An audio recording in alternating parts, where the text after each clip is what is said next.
Coucou tout le monde, j'espère que vous allez bien. On se retrouve aujourd'hui dans une nouvelle vidéo qui n'est autre que le book haul du mois de février et aussi mars. Cette fois-ci j'ai décidé d'assembler les deux parce que celui de mars est très petit et je me suis dit autant tout condenser parce que celui de février est quand même relativement important, mais du coup avec mars, ça va. Donc comme d'habitude, nous allons procéder par mes achats du mois de février, les cadeaux que j'ai reçus.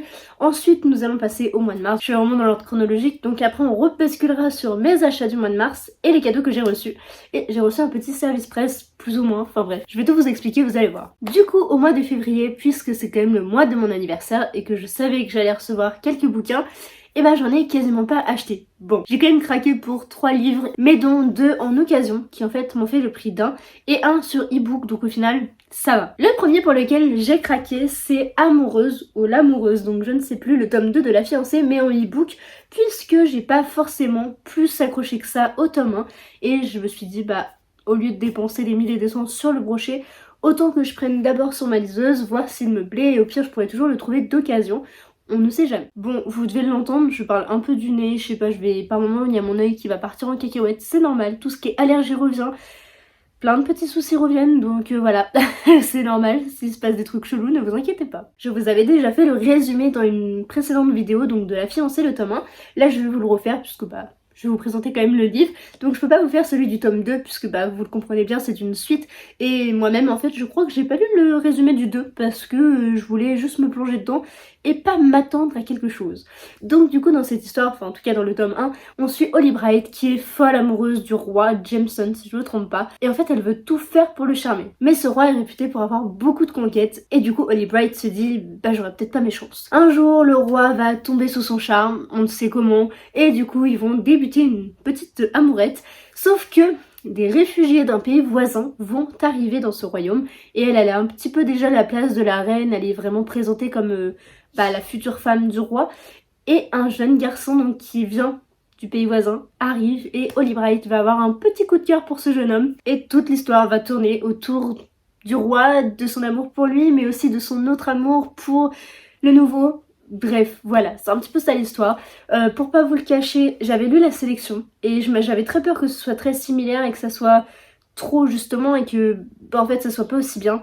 Certes, c'est pas aussi bien, mais c'est quand même relativement différent, donc ça va. Ça reste une dystopie qui reste sympa à lire, mais si je peux vous conseiller, commencez par La Fiancée et après la sélection. Comme ça, vous serez moins déçus et vous allez sûrement avoir plus de coups de cœur sur la sélection, et donc, on va dire, commencer par le moins bon et après finir par le meilleur. Bref. Voilà pour celui-ci. Ensuite, le 12 février, une journée que je vous reparlerai dans mes cadeaux, j'ai été à Paris pour la chasse aux livres sur Emily in Paris, organisée par Christiane Tran. Et j'y ai été avec une amie, donc Amélie, et on a été aussi à Gilbert Joseph. Et c'est de là que j'ai fait mes 2 derniers achats du mois. J'ai vraiment pris 2 romans très hivernales. Donc le premier c'est Glacé, donc de Christine Ferré-Fleury, édité chez Scrinéo. Je crois que je vous ai rien dit pour l'amoureuse, mais vous avez tout en barre d'infos et sur les petits côtés. Et j'ai aussi pris Frossert de Jamie Littler, édité chez Nathan. Donc celui-ci je l'ai eu pour 10,40€ au lieu de 15,95€. Donc c'est quand même une plutôt bonne affaire. C'est un petit roman jeunesse, mais vraiment très très jeunesse, avec des petits dessins à l'intérieur, qui a l'air tellement bien et hyper palpitant. Il y a le tome 2 qui est sorti et le tome 3 peut-être qu'il est sorti, je ne sais plus, mais en tout cas il est prévu. Et franchement ce livre me tentait trop, surtout pour la période d'hiver. Je ne l'ai malheureusement pas encore lu, mais peut-être du coup pour l'année prochaine, ou peut-être que je le lirai bientôt puisque le mauvais temps revient. Donc dans cette histoire on va suivre le jeune Sandre qui a été abandonné par ses parents, et il est donc sous la tutelle d'un yéti taciturne, c'est écrit dans le résumé. Mais un jour il va se découvrir des pouvoirs magiques. Ce pouvoir c'est de dompter les monstres par le chant. Il sera donc recruté par un équipage d'aventuriers intrépides qui sillonnent l'immensité à bord de leur traîneau, le Frosseur. Voilà, c'est vrai que c'est un petit jeunesse qui m'a beaucoup intriguée à sa sortie au début, et je m'étais dit non, peut-être pas, c'est très jeunesse, ce que je vais aimer ou pas, mais j'adore la jeunesse et je vois pas pourquoi je m'en prive. Et du coup quand je l'ai vu à si peu cher, je me suis dit bon, allez, je n'ai encore rien acheté ce mois-ci, pourquoi pas se laisser tenter. En plus je pensais vraiment le lire en février, mais bon, c'est le mois le plus petit de l'année, c'est là où il y a les partiels qui commencent, et plein d'autres choses qui arrivent, donc du coup je n'ai pas forcément eu le temps, mais en tout cas il me tente énormément. Ensuite, comme je vous le disais, j'ai acheté Glacé, donc qui m'a coûté seulement 6,60€ alors qu'il en vaut quand même 18,90€. C'est quand même une sacrée réduction, donc c'est pour ça que j'ai pas forcément hésité à le prendre. Je me suis dit bon, allez, est-ce que je me laisse tenter ou pas? Après je sais qu'il a pas eu les meilleurs retours possibles, mais en même temps, de ce que j'ai compris, c'est une réécriture de La Reine des Neiges. Donc je me suis dit, écoute, tu vas te faire ton propre avis. C'est pas parce que d'autres n'ont pas aimé que toi tu n'aimeras pas, donc allez, laisse-toi tenter. En plus, ce qu'il faut savoir, c'est une réécriture dystopique envoûtante de célèbres contes d'Andersen. Donc voilà, c'est comme je vous disais, c'est une réécriture de La Reine des Neiges. C'est aussi une dystopie, donc quoi de plus en fait pour me charmer. Et donc dans cette histoire, on va suivre Sana et elle a perdu toute sa famille et même son meilleur ami. Quand il était là, ça allait encore, à garder le moral, elle arrivait à survivre à tout ça, l'hiver aussi, qui est quand même une période, j'allais dire glaciale, mais du coup oui, c'est techniquement le but.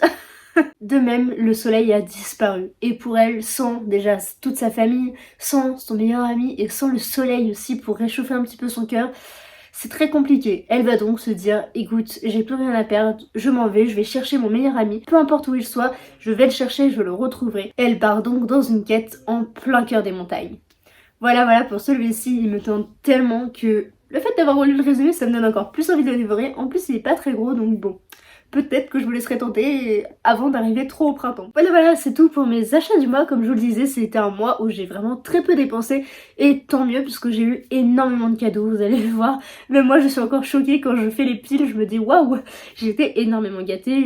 J'ai de la chance d'avoir toute cette famille et tous ces amis avec moi. Donc voilà, c'est juste une chance inouïe. Et voilà. Donc du coup, nous allons passer à mes cadeaux que j'ai eu pour mon anniversaire. C'est donc cette fameuse journée du 12 février. Et lors de la chasse aux livres, j'ai réussi à trouver un exemplaire donc de Emily in Paris de Catherine Kalangula, édité chez Hachette Roman. Du coup, je l'ai déjà lu et je pourrais vous en dire des nouvelles très bien. Vous le verrez dans Il était un livre, je l'ai lu en une petite journée, je crois. Bon, je l'ai vraiment dévoré. Ce qu'il faut savoir, c'est que c'est vraiment, mais alors vraiment l'histoire de la série. Sauf que du coup, on a un petit peu plus du point de vue d'Emily, on a un petit peu plus ses émotions, dirais-je. Mais en vrai, voilà, c'est vrai que j'ai pas forcément plus apprécié que ça. Là, je vous fais un petit teasing, mais faut pas que j'en dise trop parce que sinon, ça n'aura plus d'intérêt. Mais du coup, voilà, si jamais vous connaissez la série, vraiment, c'est la même chose en fait. C'est exactement la même histoire, mais qui s'arrête en plein milieu, je sais plus, de la saison 1 ou vraiment à la fin. Bref, je ne sais plus, mais il n'y a pas toute la saison 2, je crois pas, ou pas du tout. J'avoue que je me souviens pas de grand chose, mais du coup c'est Emily qui vient de Chicago et qui va débarquer à Paris pour le travail. Et elle va découvrir les clichés de Paris. Et ils sont nombreux, c'est-à-dire le béret, les baguettes de pain, que t'es mal aimable, que quand ton chien il crotte, et tu laisses la crotte sur le trottoir. Bref, plein de trucs comme ça, etc. Enfin bref, il y a énormément en fait de stéréotypes français. Et en fait, c'est ça que j'ai apprécié dans la série, c'est qu'on se rend compte de tout ça. D'un autre point de vue, mais voilà. Bref, je vous en dis pas plus parce que sinon je vais vraiment tout vous spoiler. Mais je vous en reparlerai très bientôt. Du coup, merci beaucoup à Christiane Tran et aussi à la maison d'édition Hachette pour du coup ce cadeau, puisque je l'ai eu grâce à la chasse aux livres. Ensuite, j'ai une amie qui a légèrement craqué pour mon anniversaire.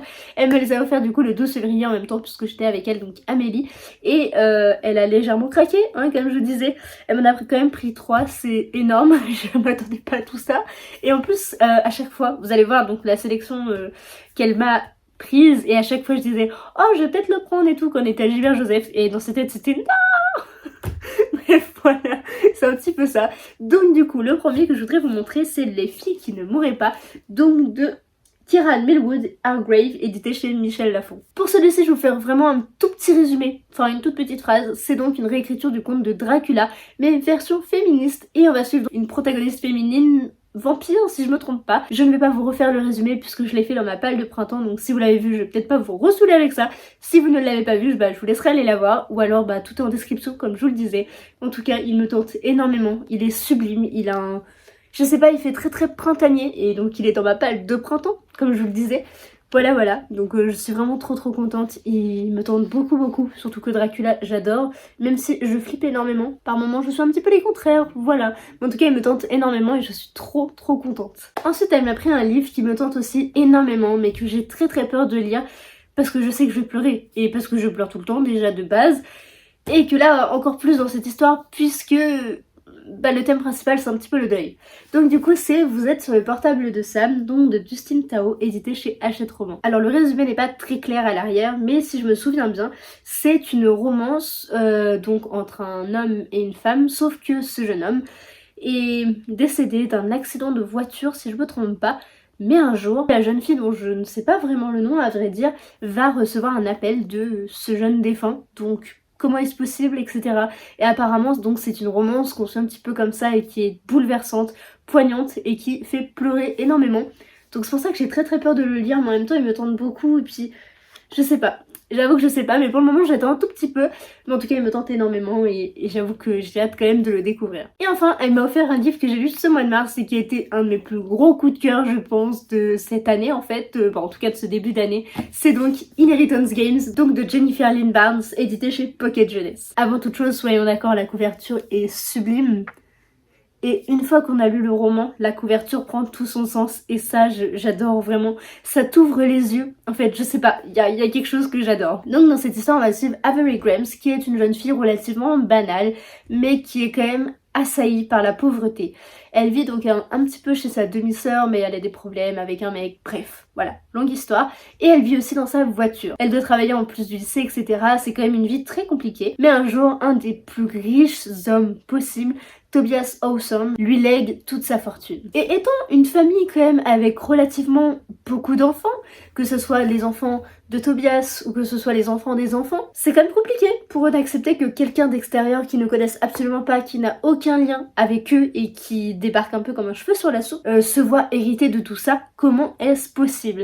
Et ils vont donc devoir résoudre quelques mystères et tout au long du roman, on suit un petit peu tout ça. Franchement, je peux vous dire que foncez, c'est incroyable. Tout le monde n'a pas aimé, j'en suis consciente, mais je ne sais pas comment on ne peut pas aimer en fait. Enfin, cette histoire est incroyable, mais je vais pas vous en dire plus parce que sinon je pense que je vais m'emballer un petit peu trop et je vais jamais m'arrêter et c'est pas le but. Vraiment n'hésitez pas à aller le lire et moi j'ai adoré et je la remercie énormément pour ce cadeau qui déjà m'a énormément touchée, comme les deux autres forcément, enfin t'étais pas obligé d'en prendre 3, hein, clairement, même pas un, enfin t'étais pas obligé mais comme je le sais t'as un grand cœur et je te remercie énormément. En tout cas c'est un de mes plus gros coups de cœur donc merci. Ensuite j'ai vraiment encore des amis en or, hein, bien entendu. J'en suis consciente bien plus que par les cadeaux bien entendu. Mais voilà, encore une fois ils m'ont montré qu'ils sont beaucoup trop généreuses et donc ma meilleure amie m'a offert 2 petits romans. Le premier, bon je vais commencer par celui-ci parce que c'est celui que je connais un petit peu le mieux, c'est donc Sherlock Holmes, donc le chien de Baskerville. Des Baskervilles, pardon, je dis n'importe quoi. Dans la collection que font les marchands de journaux, il est magnifique. Il est en toc-toc, j'adore, je suis vraiment trop fan. Et il est vraiment... Mais je sais pas, je suis absolument fan de cette collection. J'en ai d'ailleurs acheté 2 autres et j'en attends 2 autres aussi qui sont arrivés la semaine dernière dans le marchand de journaux où je les ai commandés. Et pour vous dire à quel point je trouve sublime cette édition, c'est que j'ai failli faire la commande, vous savez, sur internet où vous les recevez à chaque fois pour n'en louper aucun. Mais ça fait quand même un petit budget donc je me suis dit bon... Autant que je les achète quand je les vois et puis si je les ai pas tous c'est pas grave. Donc pour vous dire je l'ai aussi déjà lu. Je vous ai pas fait de résumé mais bon c'est l'histoire du chien des Baskerville donc c'est une des nouvelles de Sherlock Holmes. Et cette fois-ci c'est un roman un petit peu plus sombre, un petit peu plus dark que les autres et dont j'ai étudié en classe. Moi je l'ai lu en partie en français, en anglais, en audio, bref, je l'ai un petit peu lu dans toutes les versions possibles et imaginables. J'avais essayé en e-book, mais je sais pas, je me perdais, je sais pas, c'était jamais la bonne édition, parce qu'il y en a un panel, surtout en e-book, c'est encore plus dur de trouver la bonne version. Et donc je l'ai lu au début en anglais, puis j'ai fini avec celui-ci, puis j'ai refini un autre petit bout avec l'audio, bref, voilà. Et j'ai adoré, vraiment j'adore cette histoire, donc certes je l'ai pas lu en entier dans cette version, mais j'estime l'avoir lu parce que je connais bien l'histoire parce que voilà. Dans cette histoire on suit donc Sherlock Holmes, le plus grand détective de Londres, même en fait presque du monde, avec son cher acolyte Watson, et tous deux sont missionnés dans une mission, oui c'est le cas de le dire, et ils doivent partir dans le Devonshire, donc c'est la première fois que dans une des nouvelles, Sherlock Holmes et Watson se rendent dans un autre lieu que Londres, et ils vont devoir élucider pourquoi la famille des Baskervilles s'éteint plus ou moins petit à petit et que pourquoi en fait ils décèdent tous d'une façon très étrange et souvent il y a un chien, ce chien rôde aussi la nuit, bref voilà, plein de choses qui font que comment est-ce possible. Bref, j'ai adoré cette histoire, de toute façon c'est Sherlock Holmes donc voilà, je suis absolument fan surtout de la série Sherlock. Bref, je pourrais vous en dire des nouvelles pendant de belles lurettes, voilà. Mais tout ça pour vous dire que vraiment il est incroyable, c'est un classique donc mais de littérature anglophone et sincèrement je regrette absolument pas de l'avoir lu, il était incroyable. Et enfin côté livre, elle m'a aussi pris L'héritière des abysses donc de Rick Riordan, édité chez Albin Michel, je me trompe tout le temps avec les Michel et Albin, bref, vous m'avez compris. Et donc c'est l'auteur de Percy Jackson. Déjà, rien que ça, j'étais charmée par l'idée. Et en plus, c'est une protagoniste féminine, donc c'est vraiment génialissime. J'ai trop hâte de le dévorer. Mais je voudrais quand même attendre d'avoir fini les Percy Jackson pour me dire bah je vais peut-être pas trop emmêler les pinceaux, après même si à mon avis ça risque pas, car l'histoire est relativement bien différente puisque nous suivons Anna Dakar qui était étudiante de 2e année à l'académie Harding Pencroft, je sais pas trop comment ça se dit. C'est donc une des meilleures universités réputées pour former les meilleurs biologistes et explorateurs marins au monde. Donc déjà il y a un petit peu ce lien avec la mer et cette jeune fille va se retrouver une des rares survivantes d'une attaque dont j'étais la cible principale. Enfin pas moi du coup, dont elle était la cible principale, vous m'avez comprise. Et donc elle va devoir retrouver le Nautilus. Donc j'ai l'impression que c'est un petit peu inspiré du roman de Jules Verne avec 20 lieues sous les mers, si je me trompe pas. J'aime beaucoup Jules Verne, mais j'avoue que là j'ai un petit doute. En tout cas j'ai extrêmement hâte de le lire. C'est quand même l'auteur de Percy Jackson, c'est une saga qui est juste grandiose et qui a marqué les âges, donc c'est quand même pas rien. Là il a sorti son nouveau roman sur une jeune femme, toujours dans l'océan. Bref, tout est là pour me charmer. En tout cas, j'ai vraiment trop hâte de le lire, merci beaucoup. Ensuite, continuons avec une amie que j'ai rencontrée sur Bookstagram et qui, elle aussi, a fait des folies. Elle m'a pris 2 romans. Donc le premier, c'est un poche que je voulais absolument lire, mais absolument, d'absolument. Bref, vous l'avez compris, que j'ai lu en VF quasiment dès que je l'ai reçu. C'est Campus Reverse, donc le tome 1 de C.S. Quill, édité chez Hugo Poche. J'ai entendu parler de ce roman maintes et maintes fois, et notamment par son aspect ironique, etc., que c'est super drôle, et du coup c'est vrai que ça m'a encore plus tenté.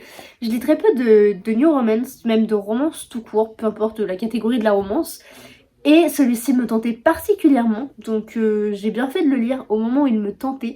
Et donc dans cette histoire, parce que bon, c'est un petit peu le but quand même que je fasse le résumé, on suit Lane O'Neill qui est donc un campus drivers, qui est donc à l'université, et en fait avec sa bande de potes, ils ont décidé de faire une application de taxi si vous voulez, mais version étudiant, et donc c'est vraiment réservé qu'aux étudiants et pour se déplacer surtout sur le campus. Enfin bref, voilà, le concept est juste génial déjà pour commencer. Et donc un jour il rentre chez lui, il avait fini une course et il voit une jeune femme, donc Lois Hogan, qui est avachée par terre dans la cage d'escalier où il vit parce qu'elle vient de se faire larguer par le voisin de Lane. Il va se retrouver à l'héberger chez lui. Voilà un petit peu le topo de l'histoire, je ne vous en dirai pas plus, enfin pas en tout cas dans cette vidéo, mais très bientôt dans un Il était un livre. J'ai trop hâte et en tout cas il me tentait énormément et je regrette absolument pas de l'avoir lu, je ne peux que vous le conseiller. Ensuite, elle m'a aussi pris un roman qui me tentait particulièrement, qu'elle a fini cette semaine, je crois, donc bon, je sais plus trop quand est-ce qu'on est, mais voilà, elle l'a fini il y a pas très longtemps et me tentait énormément. Donc du coup, c'est chose faite, maintenant je l'ai dans ma palle, j'ai plus qu'à le dévorer. C'est donc Calliope le tome 1, donc Le sacrifice d'une princesse, édité chez Blacking et donc de Coco Nan. Je connaissais pas du tout cette autrice. C'est donc un roman fantasy sur une jeune femme qui s'appelle Calliope. Comment j'ai pu en douter?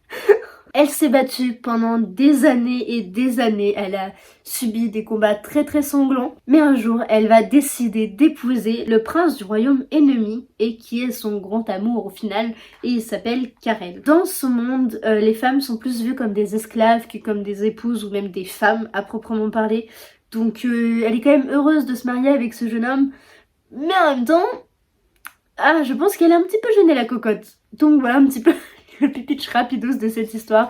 Il me tente énormément, il est très très beau même en termes de couverture, de tout en fait au niveau de la pagination. J'adore, je vous en parle assez souvent en ce moment, je vous le fais pas pour tous, mais j'adore la pagination. Vraiment c'est un truc qui me fascine. Donc voilà, je pense que je vais me le garder pour les grandes vacances, je ne sais pas pourquoi, mais je pense que celui-ci pourrait bien aller pour ce moment de l'année. Donc voilà. Dans le gigantesque colis, il y avait des marque-pages, donc je les ai pas tous pris parce qu'il y en a 2 qui sont utilisés. C'est donc des marque-pages en résine comme ceci, avec donc celui-ci il a un petit truc comme ça, celui-là non, mais en tout cas j'aime vraiment beaucoup. Celui-ci me fait rire parce que en bas, il a pas beaucoup de couleurs et du coup il est tout souple.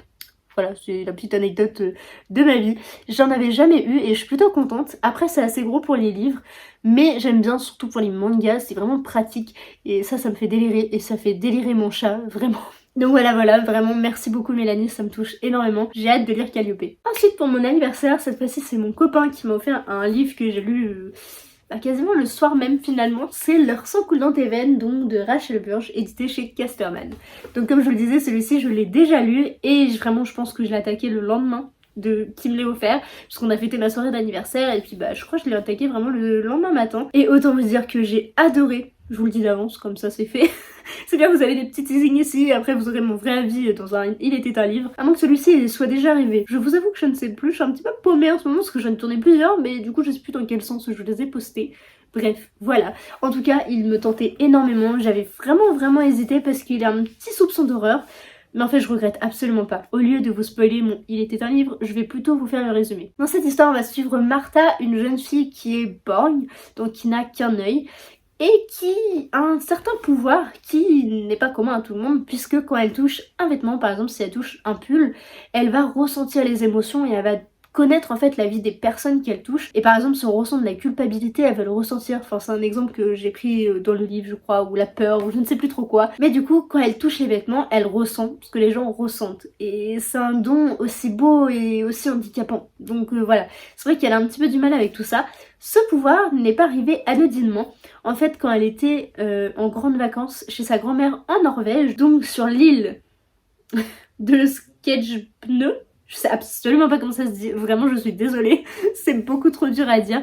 Mais donc quand elle était sur cette fameuse île, donc chez sa grand-mère, qui est un peu une sorte, pas de voyante, mais pareil, elle avait quelque chose de particulier. Et pour comprendre pourquoi il lui arrivait cet accident et comment en fait ses pouvoirs sont arrivés comme ça bizarrement, elle décide de retourner chez sa grand-mère. En arrivant, elle ne la trouve pas et elle se demande qu'est-ce qui se passe. Mais elle va tomber sur un jeune garçon qui s'appelle Stig et tous deux vont vivre une aventure assez horrifique, assez inquiétante. Et comment vous dire, vous en avez des frissons. Surtout, ne le lisez pas la nuit. Bon, après, je vous préviens, il n'est pas si horrifique que ça. C'est vraiment parce que je suis une flippette plus, voilà, clairement. Mais il a quand même un petit soupçon d'horreur, et je vais vous le prouver, puisque sur la 4ème de couverture, c'est écrit un savoureux mélange entre mythologie nordique et fantasy, teinté d'horreur qui crée une atmosphère digne d'un Stephen King. C'est quand même pas rien. Je vous assure qu'ils ont pas écrit ça dans le vent.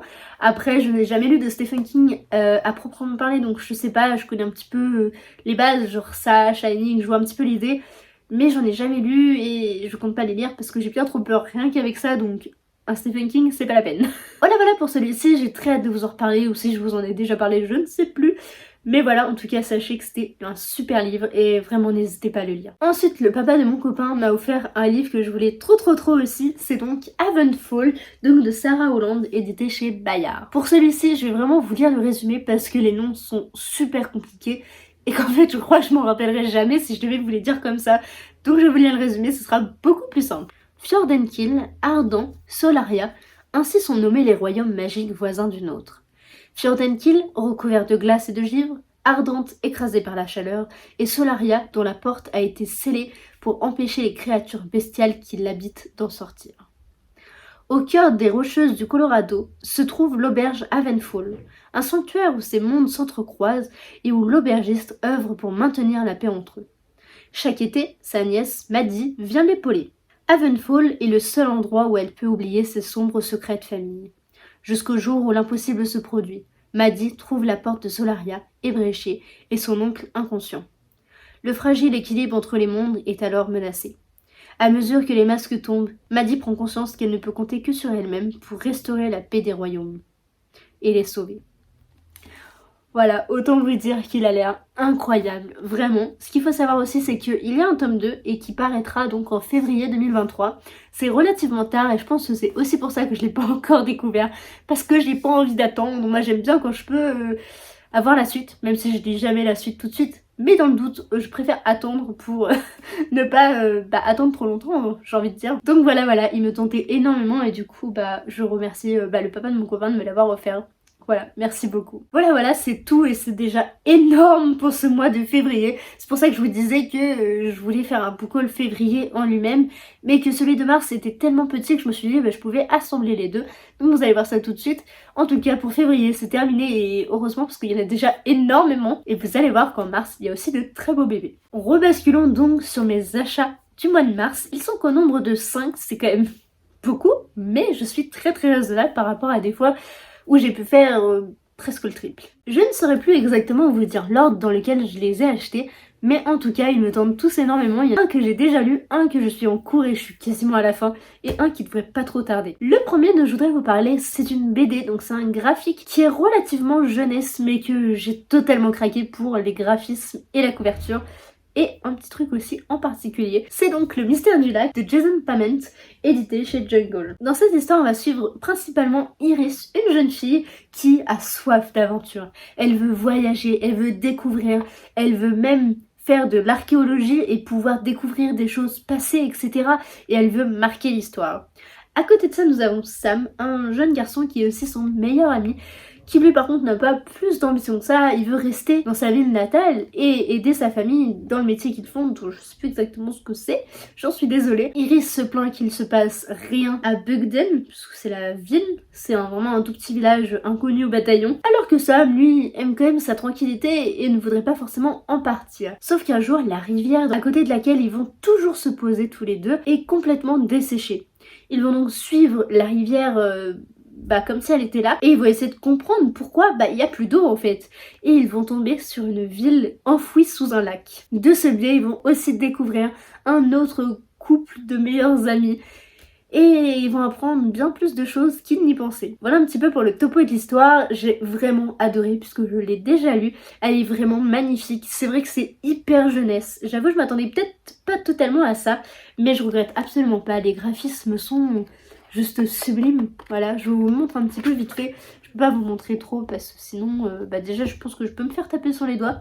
En plus, c'est pas le but puisque si jamais vous voulez la découvrir ou la faire découvrir à des enfants ou même à des grands enfants, peu importe. Franchement, n'hésitez pas parce qu'elle est vraiment magnifique, les couleurs sont sublimes, c'est tout brillant, je sais pas, j'adore. Et en fait, du coup, l'autre point qui m'a fait craquer, la protagoniste s'appelle Iris.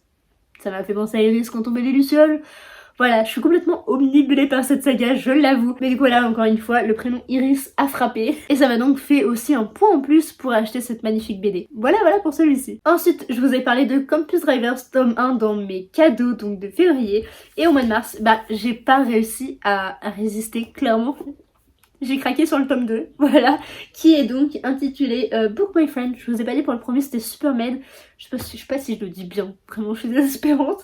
Donc toujours de C.S. Quill, édité chez Hugo Poche. Dans cette histoire, on va pas suivre le point de vue de Lane, mais cette fois-ci de Donovan, donc un autre Campus Drivers. Je ne peux pas trop vous dire le résumé, je vais vous faire un petit peu vague, puisqu'il s'est passé un événement dans le tome 1 qui vous spoilerait le tome 2.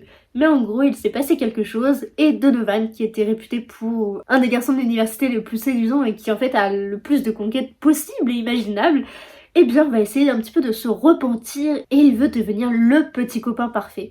Et il ne veut plus en fait avoir toutes ses conquêtes et il veut absolument, mais absolument trouver sa petite amie. Mais pour ça, il va avoir besoin d'un coach et du coup, il va demander à Carrie, qui est une jeune femme qui lit énormément de romance, et du coup, ils vont discuter, elle va lui apprendre ce que c'est l'amour. Donc je vous laisse voir un petit peu les pitchs, ce que ça peut donner. Voilà, en tout cas, il me tente énormément et j'ai très hâte de pouvoir continuer cette petite saga. Et on m'a dit que les tomes suivants, donc le 2 et le 3, étaient beaucoup mieux que le 1, donc j'ai trop hâte. Ensuite, je vais vous parler d'un roman que j'ai vu en fait à différentes reprises. Si vous voulez, c'est une réédition encore une fois. Et donc, je l'ai vu la première fois qu'il a été édité. Je l'ai vu la deuxième fois. Je l'ai revu la troisième fois, donc celle que j'ai là. Et en fait, à chaque fois, je me disais, mais waouh, il me tente trop, j'aime beaucoup la couverture, il a l'air grave intriguant, etc. Et en fait, je m'étais au début pas plus penchée que ça sur le résumé. Et là du coup, pour celui-ci, je me suis vraiment penchée dessus. Et en fait, je me suis dit, mais waouh, déjà ce livre est fait pour moi. En plus, ça fait 3 fois quand même que je le regarde, que je me dis, est-ce que je le prends, est-ce que je le prends pas. Donc voilà, c'est qu'il y a quand même quelque chose qui m'attire vers ce livre. Et je sais pas, il y a un truc en plus, je ne saurais pas vraiment vous expliquer qu'est-ce qui se passe avec ce livre. Mais j'ai l'impression qu'il y a une attirance entre nous deux. Parce que ça fait quand même 3-4 fois quand même, je me dis, en fait, j'ai envie de le prendre, mais je le prends pas. Donc voilà, c'est clairement pas un roman que vous avez l'habitude de voir sur ma chaîne ou même sur les chaînes, on va dire, populaires, sur Booktube, sur Bookstar, bref, partout. C'est pas vraiment un roman type populaire de notre génération. Et donc ce roman, c'est Betty, donc de Tiffany McDaniel, édité chez Totem. Donc je connais pas du tout cette ME. Donc c'est la collection poche des éditions Gallmeister, donc ça doit être une des collections. Je sais pas exactement. Ce qu'il faut aussi savoir sur ce livre, avant que je fasse un petit résumé, c'est qu'il a remporté le prix du roman Fnac, le prix America du meilleur roman étranger, le prix des libraires Librano du meilleur roman étranger, prix des libraires du Québec et prix Sésame. Il a quand même remporté 5 prix, c'est pas rien, hein. Donc ça montre un petit peu à quoi s'attendre déjà. Je pense que cette lecture pourrait être parfaite pour cet été. Donc là vous avez cette magnifique édition de la couverture, mais il y en a 3 autres, donc il y en a 2 autres pardon, donc si j'y pense je vous les afficherai. Du coup pour celui-ci je ne veux absolument pas faire de faux pas, donc je vais vraiment vous lire les résumés et comme ça vous serez au top niveau résumé. Ce livre est à la fois une danse, un chant et un éclat de lune. Mais par-dessus tout, l'histoire qu'il raconte est et restera à jamais celle de la petite indienne. La petite indienne, c'est Betty Carpenter, 6ème de 8 enfants. Parce que sa mère est blanche et son père Cherokee, sa famille vit en marge de la société. Avec ses frères et ses sœurs, Betty grandit bercée par la magie immémoriale des histoires de son père, au cœur des paysages paisibles de l'Ohio. Mais le plus noir secret de la famille se dévoile peu à peu. Pour affronter le monde des adultes, Betty découvrira le pouvoir réparateur des mots. Comment vous dire que j'ai l'impression que ce livre est fait pour moi parce que il y a plusieurs raisons. Déjà, il y a l'histoire avec les mots qui à la fin apparaît un petit peu, donc ça me tente énormément. Aussi parce que comme je vous l'ai dit, je l'ai vu à plusieurs reprises. Ensuite parce que ce roman a l'air plus que poétique et proche des étoiles, donc rien que ça ne pouvait que m'emballer. Et en plus, ce qu'il faut savoir, c'est qu'il y a une histoire de Cherokee. C'est une partie des hommes qui croient en certains dieux autres que... Enfin, si vous voulez, c'est un petit peu comme le christianisme, mais version indien. C'est un peu différent, hein, si vous voulez. Mais voilà, c'est le premier truc qui m'est venu en tête pour vous situer un petit peu la chose. Donc, n'hésitez pas à aller voir une définition plus précise, parce que c'est bien plus complexe que ça. Mais si j'ai cette folle attirance des Cherokees, c'est parce que quand j'étais plus jeune, donc je sais pas, je devais avoir 14 ans, je suis tombée amoureuse de La Maison de la Nuit, donc qui est un roman édité chez Pocket Jeunesse, et qui dedans parle beaucoup de la culture Cherokee. Et c'est vrai que ça m'a toujours fascinée, j'avais fait des recherches, j'avais regardé, même je voulais appeler mes enfants avec des noms Cherokee, bref. Voilà, bon pour le moment il n'y a pas d'enfants et puis il n'y a pas de nom Cherokee, mais voilà, c'est vrai que c'est un peuple qui me passionne vraiment. Et c'est vrai que j'avais un petit peu perdu ça, le fait de plus lire en fait La Maison de la Nuit, parce que il me reste quand même 2 tomes, mais bon, sur 12, j'ai lu les 10 il y a très longtemps, j'ai peur de pas m'en souvenir. Donc je pense que je vais me faire un petit binge reading comme ça pour lire les 12 d'un coup, et pouvoir me remettre en fait dans les 2 derniers. Mais c'est vrai que du coup la culture Cherokee est relativement présente, et du coup je pense que c'est aussi ce qui m'a fait craquer plusieurs fois sur celui-ci. Et voilà, il ne fait que me tenter, plus je le regarde, plus j'ai envie de le lire. Mais je pense que je vais attendre cet été pour être vraiment dans cet univers. Je sais pas pourquoi, mais encore une fois, il y a quelque chose qui m'attire à l'été ou au printemps, mais bon, quand les partiels seront passés pour pouvoir le dévorer d'un coup. Voici du coup pour ce livre qui fait un petit peu partie de moi alors que je ne l'ai pas encore lu. Ça promet vraiment du lourd. Plus que 2 achats, et donc le premier des 2 derniers, c'est Souveraine, donc de Laura Sebastian, édité chez Casterman. Avant tout, ce qu'il faut savoir, c'est que Laura Sebastian est l'autrice, ou l'auteur, je sais pas comment vous voulez qu'on le dise, moi je vais dire l'autrice, parce que grammaticalement, étymologiquement, c'est légèrement plus français. Bref, c'est ce que j'ai appris un petit peu en lettres modernes, voilà. Comme quoi ça sert un petit peu les cours. C'est donc l'autrice de Ash Princess et j'ai lu les 2 premiers tomes que j'avais surkiffé et dont il me reste que le dernier tome à terminer et je pourrais dire que j'ai fini cette saga. Donc faudrait vraiment que je m'y mette pour pouvoir en fait attaquer celui-ci. Donc du coup dans cette histoire on va suivre l'impératrice Margaro qui façonne ses 3 filles depuis leur naissance. Elles sont éduquées dans l'art du mensonge et de la séduction et de la manipulation. Ça commence très très bien. Elles s'appellent donc Sophronia, Daphné et Béatrice et elles n'ont qu'un objectif, épouser les héritiers des monarchies voisines et pousser les royaumes de Témarine. Ces 3 sœurs vont être envoyées sur les territoires hostiles et elles ne veulent qu'une chose, c'est déjouer les plans machiavéliques de leur mère et s'affranchir d'elle, puisqu'elle est un petit peu trop, voilà. Elle est un petit peu trop sur elle et elle voudrait de la liberté quoi, et être elle et non pas être sous cette emprise de cette impératrice machiavélique. Voilà pour le topo de l'histoire, ça a l'air passionnant. Il y a un mélange du coup de sentiments, de trahison politique et c'est une partie qui ne fait que commencer puisque c'est un premier tome et il y en a normalement 3 si je me trompe pas. Donc c'est que le début et quand je vois déjà l'épaisseur je me dis waouh, donc où est-ce que je m'embarque? Mais bon, c'est comme ça. Et enfin mon dernier achat du mois de mars, c'est Galante, donc de Vie et Schwab, édité chez Lumen. J'attendais cette sortie avec tellement d'impatience, mais vraiment vous pouvez pas savoir. Donc dans cette histoire on va suivre Olivia Prior, qui est une jeune orpheline, qui a été déposée dans un orphelinat. Donc, sa mère en la déposant lui a laissé un carnet, et dedans il y a écrit « Tant que tu resteras loin de Galante, tout se passera bien ». Sauf que cette jeune fille, un jour, va recevoir une lettre de son oncle l'invitant à venir habiter à Galante. et bah du coup elle va retrouver de la famille, elle est plus qu'heureuse de se dire yes, je suis plus toute seule donc je fonce, et du coup elle a foncé un petit peu tête baissée. Elle a débarqué à Galante et beaucoup de choses vont lui arriver, beaucoup de choses belles comme terrorisantes aussi.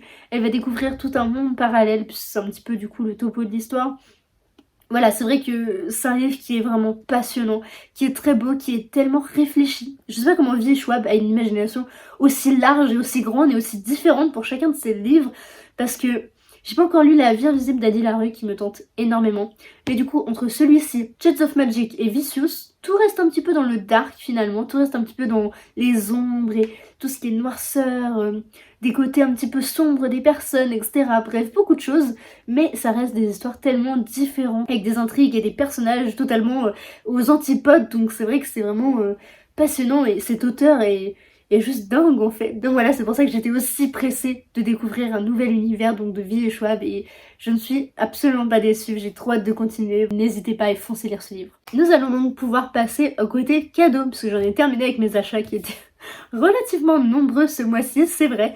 Je me suis peut-être rattrapée un petit peu sur février, mais vu qu'en ce moment j'ai un rythme de lecture relativement important, je me dis bah ça va, ça équilibre, donc ça va aller. Et pendant les vacances, j'ai prévu de lire un max, donc ça devrait aller. Dans un premier temps, mon copain m'a fait un sublime cadeau, c'est donc Foudroyé, donc le tome 2 de Assoiffé de Tracy Wolff, édité chez Pocket Jeunesse.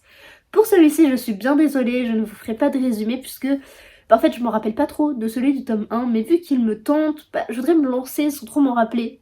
Bref, vous devez avoir l'habitude de force que je vous dise ça. Et vu que c'est un tome 2, bah je vais pas vous lire le résumé puisque bah j'ai pas envie de me spoiler, ni de vous spoiler par la suite, donc voilà. De ce que je me souviens, c'est que c'est très proche de Twilight, mais c'est que cette jeune fille est donc partagée entre un vampire et un loup-garou, et que elle est la proie ou je ne sais plus trop quoi. Mais voilà, c'est la proie, mais en même temps elle est attirée, bref, un petit truc comme ça, et c'est assez proche de Twilight, mais bien différent en même temps. Donc voilà, c'est pour ça que je suis largement tentée. Il faudrait aussi que je lise les Twilight, by the way. Mais bon bref, c'est autre chose, c'est un autre détail. Ne nous le cachons pas. Voilà, du coup pour celui-ci, tout est en description, donc n'hésitez pas. Et voilà, je suis désolée si je fais pas de résumé à proprement parler. Mais bon, je vous le ferai sûrement très bientôt. Ensuite, la grand-mère de mon copain m'a offert le cadeau qu'elle devait me prendre pour mon anniversaire. Elle me l'a offert donc au mois de mars. Et donc, bah, c'était pas obligatoire comme je vous le disais. C'est pas ça, c'est vraiment, c'est juste super gentil. Et c'est un livre que je voulais absolument et que je voudrais vraiment trop découvrir, donc je suis vraiment trop contente de l'avoir. C'est donc L'année de grâce, donc de Kim Liggett, je sais absolument pas comment ça se dit, je suis désolée, édité chez Casterman. Dans ce roman, on va suivre des jeunes filles qui, à l'âge de leurs 16 ans, sont envoyées en exil sur une île du coup. Car soi-disant, elles auraient de la magie en elles et elles attireraient tous les hommes, et en plus elles rendraient les femmes vertes de jalousie. Donc du coup ça ne va pas du tout, et elles sont envoyées donc à leurs 16 ans en exil, et elles sont un petit peu bannies dans cette forêt. Et comme c'est écrit, 1 an d'exil en forêt, 1 an d'épreuve, on ne revient pas indemne de l'année de grâce, si on en revient. Mais il y a aussi une phrase qui m'a aussi charmée. C'est donc un roman d'exception dans la lignée de La Servante écarlate, Sa Majesté des Mouches et Hunger Games. Vous voyez de quoi je parle? Donc voilà, c'est notamment pour ça, c'est donc une dystopie un petit peu proche d'Hunger Games, etc. Et même l'idée de base est excellente, et j'en ai jamais lu. Et c'est vrai qu'il me fait quand même pas mal penser à Wilder Girls quand j'y pense. Et donc il me tente énormément, et je pense que je vais pas trop tarder non plus à le lire. Bon, peut-être que j'aurais pu les parcelles parce que ma tête est un petit peu trop prise par les cours. Mais en tout cas, il me tente énormément et je la remercie très sincèrement. Nous arrivons à la fin, il ne reste plus qu'un livre, et c'est donc un e-book cette fois-ci. Si vous voulez, je vais vous expliquer un petit peu la situation. Donc en gros, Booksitter, donc Louane, avait organisé un concours avec une auteure, donc Maclodessi, pour le clan des sacrifiés. Tadam! Et donc elle avait organisé ce concours, etc. Et donc j'ai participé, mais je n'ai pas gagné, et donc voilà, je m'en fiche. Enfin, on fait un nombre de concours, je pense, dans les mois que en fait on gagne pas à chaque fois, et heureusement, parce que sinon ce serait pas juste pour les autres. Et en fait du coup je suis restée abonnée à l'auteur parce que bah voilà, c'est super sympa. Enfin du coup je la connaissais pas et ça m'a permis de la découvrir. Et en fait on a un petit peu discuté, je sais plus exactement pourquoi, pour un truc un petit peu bateau en plus sur Instagram. Et donc elle m'avait demandé si j'avais participé au concours, et elle m'a proposé de recevoir son roman en e-book. Donc du coup j'étais plus que ravie et je la remercie énormément. C'est donc une auteure auto-éditée, et en plus de m'avoir envoyé Le Clan des Sacrifiés, donc le tome 1 intitulé Quand tout ressurgit. Donc voici la couverture, bon là du coup elle est en noir et blanc. Elle m'a aussi envoyé donc un petit marque-page comme ceci, donc avec les 3 couvertures, des petites citations. Un petit autocollant aussi comme ceci et une carte avec du coup les 3 tomes. Le vert c'est le tout premier, je croyais que c'était le jaune le premier, mais bon je vous mêle les pinceaux. À quoi ça ressemble avec les couleurs. Il commence à se faire tard, je me mets à bafouiller, ça ne va plus du tout.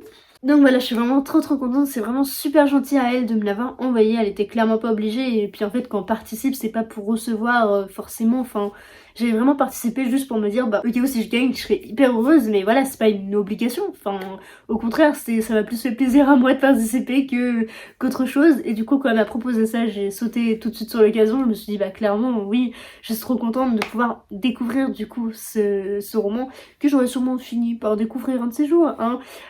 Soyons honnêtes. Donc du coup c'est super gentil et je regrette pas du coup de lui avoir dit oui, c'est vraiment super gentil comme je voulais. J'arrête pas de vous le dire mais je suis trop contente, c'est vraiment trop gentil. Donc du coup dans cette histoire on va suivre un homme qui s'appelle Christopher, qui est baron de la drogue et de la prostitution. Ça commence très bien. Cet homme a un lourd passé, a de lourds secrets, et il est par-dessus tout son fils Sébastien. Donc je suppose qu'il va un petit peu lui mener la vie dure, sauf qu'un jour Lila va arriver et elle va se rendre compte que son destin est lié à celui de Sébastien. Voilà un petit peu le topo de l'histoire, ça a l'air vraiment trop bien. Et en tout cas le tome 1 est pas très gros, il fait 195 pages, si je me trompe pas, donc il y a les couvertures avec les plans qu'il y a au début avec les remerciements. Donc voilà, je suis vraiment trop contente de l'avoir, j'ai trop hâte de découvrir ça. L'idée de base me fait un petit peu penser à Le Fracas et le Silence, avec le côté baron de la drogue, un jeune homme et une jeune femme qui vont se rencontrer, etc. Ça me fait un petit peu penser à ça, mais du coup je pense pas que ce soit l'hiver, enfin en tout cas c'est pas écrit donc je pense pas. Mais en tout cas il me tente énormément et j'ai trop hâte de le lire.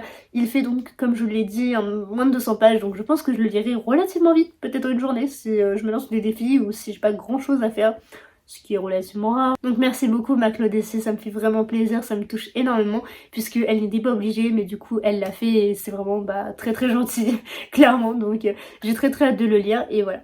Merci. Voilà, c'est donc terminé pour cette énorme book haul. Je m'attendais pas à ce que ce soit si long, mais j'ai fait au plus court, donc voilà, j'espère que ça vous aura plu. Vous aurez des avis lecture très bientôt pour ceux que vous n'avez pas encore eu, etc.